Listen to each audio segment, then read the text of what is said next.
Ang mabuting balita ng Panginoon ayon kay San Lucas. Papuri sa iyo, Panginoon. Noong panahong iyon, tumingin si Jesus sa mga alagad at kanyang sinabi, "Mapalad kayong mga dukha, sapagkat ang Diyos ang maghahari sa inyo. Mapalad kayong mga nagugutom ngayon, sapagkat kayo'y bubusugin.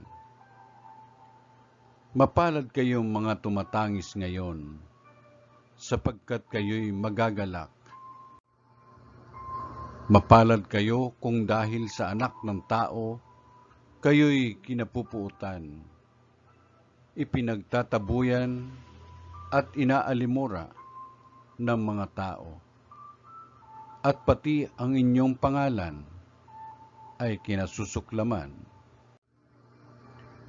Magalak kayo at lumukso sa tuwa kung ito'y mangyari, sapagkat malaki ang inyong gantimpala sa langit.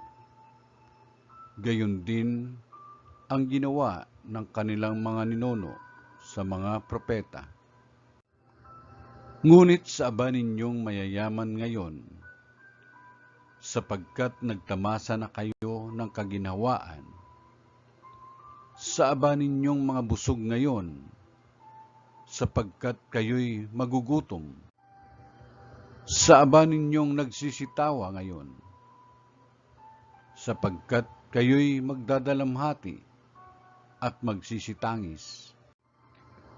Sa aba ninyo, kung kayo'y pinupuri ng lahat ng tao, sapagkat gayon din ang ginawa ng kanilang mga ninuno sa mga bulaang propeta.